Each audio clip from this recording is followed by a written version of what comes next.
A very good afternoon to you from Silvana, Pavlovska.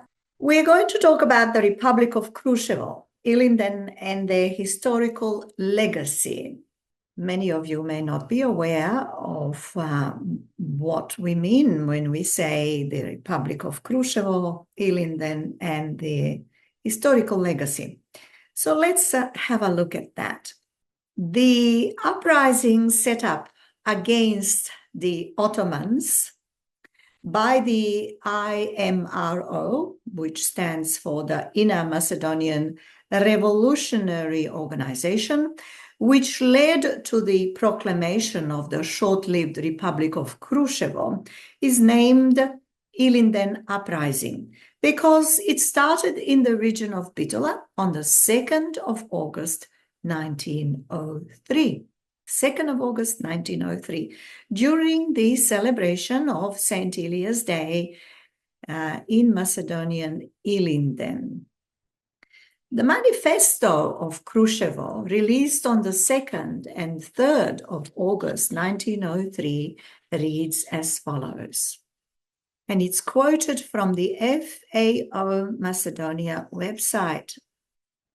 Fellow countrymen and dear neighbors, we, your perennial neighbors, friends, and acquaintances from beautiful Krushevo and its lovely villages, regardless of faith, nationality, sex, or conviction, not being able to endure any more the tyranny of bloodthirsty murtads who hunger for human flesh, who would like to lead both you and us to slaughter, to reduce both you and us to poverty, and to turn our dear and wealthy land of Macedonia into a wasteland, we have today raised our heads and decided to defend ourselves with rifles in our hands from our and your enemies and obtain freedom.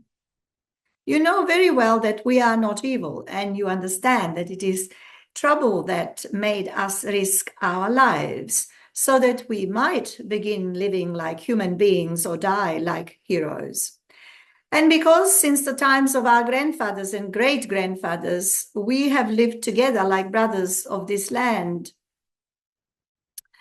we consider you as our own and would like it to remain the same forever.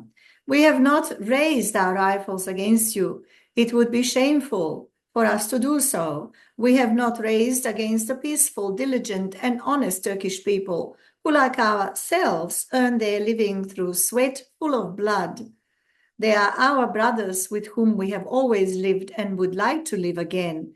We have not risen to slaughter and plunder, to set fire and steal. We have had enough of countless derebuis, pillaging and plundering our poor and blood-stained Macedonia.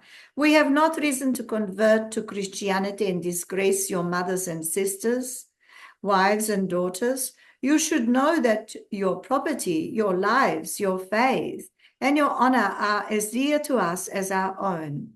Alas, we have taken up arms only to protect our property, our lives, our faith, and our honor. We are not merchants of our own land that has given birth to us. We are not robbers and plunderers, but revolutionaries sworn to die for justice and freedom. We rebel against tyranny and against slavery. We are fighting and will fight against merchants, against robbers, against oppressors and plunderers, against besmirchers of our honor and our faith, and against those who benefit from our sweat and exploit our labor. Do not be afraid of us and of our villages. We shall not harm anyone. Not only do we consider you as our brothers, but we also feel sorry for you as our brothers, since we understand that you are slaves like ourselves, slaves of the Sultan and of his beys, effendis, and pashas, slaves of the rich and powerful, slaves of tyrants and oppressors who have set fire to the empire from all four sides and have made us rise up for justice, for freedom, and for human life. We invite you too to join us in our struggle for justice, freedom, and human life. Come, Muslim brothers, let us together go against your and our enemies. Come, under the banner of autonomous Macedonia. Macedonia is the mother of us all, and she calls on us for help. Let us break the chains of slavery, free ourselves from suffering and pain, and dry the rivers of blood and tears. Join us, brothers. Let us fuse our souls and hearts and save ourselves, so that we and our children and our children's children might live in peace, work calmly, and make progress. Dear neighbors, we understand that you, as Turks, Arnauts, and Muslims, might think that the empire is yours and that you are not slaves, since there is no cross on the imperial flag, but a star and a crescent. You will soon see and understand that this is not so and that you are wrong. Nevertheless, if your honor does not allow you to join us and declare yourselves against the Sultan's tyranny, we, your brothers in suffering and of the same homeland, shall do you no harm and shall not hate you. We will fight alone, both for you and us, and if necessary, we will fight to the last man under the banner for our and your freedom, for our and your justice. Freedom or death is written on our foreheads and on our blood-stained banner. We have already raised the banner, and there is no way back. If you consider us as your brothers too, if you wish us well, if you intend to live with us again as you have lived up to now, and if you are faithful and worthy sons of our mother Macedonia, you could help us in one way at least, and it would be a great help. Indeed, do not make partners of the enemy, do not raise guns against us, and do not oppress the Christian villages. May God bless our holy struggle for justice and freedom. Long live the fighters for freedom and all honest and good Macedonian sons. Hooray for autonomous Macedonia. The original of the manifesto is not found yet. The text is recovered after the memories of one of its authors, Nikola Kirov-Maisky, who published it in 1923, 20 years after the uprising, in his drama named Ilinden. So till now, the manifesto exists only as a piece of literature and in historiography. The insurrection was quickly suppressed by the Ottoman army, but Ilinden became a founding myth of the Macedonian nationalism. Quoting James Kraft, The Ideals of Ilinden, Uses of Memory and Nationalism in Socialist Macedonia, Columbia University, 1996. In a pamphlet published in 1924, IMRO, which stands for, again, Inner Macedonian Revolutionary Organization, member Dimo Hadjidimov wrote, Macedonia had its first Ilinden.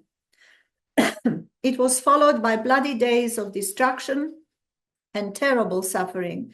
There'll be a second Ilinden in the new and safer age of the victories which are close at hand. The second Ilinden is near. It is coming. And on that day, those who still remain from the first Ilinden will embrace their new leaders and rejoice in the ideal that they have achieved. Later, the myth of Ilinden was used by the Communist Party of Yugoslavia to attract the Macedonian nationalists. On the 2nd of August 1940, Svetozar Vukmanović Tempo, Tito's envoy, organized a less successful demonstration in Ilinden, attracting several thousand participants. On the 2nd of August 1943, the new Central Committee of the Communist Party of Macedonia issued an Ilinden manifesto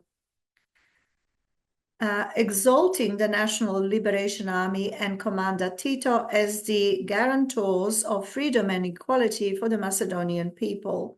The first meeting of the Anti-Fascist Assembly of National Liberation of Macedonia, or ANSOM, took place on the 2nd of August 1944, once again on Ilinden's Day. The establishment of the Socialist Republic of Macedonia on that day was hailed as a second Ilinden, calling to mind the vision of Dimo Hadjidimov. Now, that was an article titled The Republic of Krushevo, Ilinden and Their Historical Legacy. As we approach Ilinden, we will be availing ourselves with more information on Ilinden, and it will be done in English as well as in Macedonian. Ilinden has a huge significance in Macedonia and outside Macedonia, wherever there are Macedonian people. So we will be talking about Ilinden as a national Macedonian holiday and the significance of this Ilinden Uprising, the first one and then the second one. Thank you for your attention. You've been listening to In Focus with Silvana Pavlovska from Melbourne, Australia. Bye for now.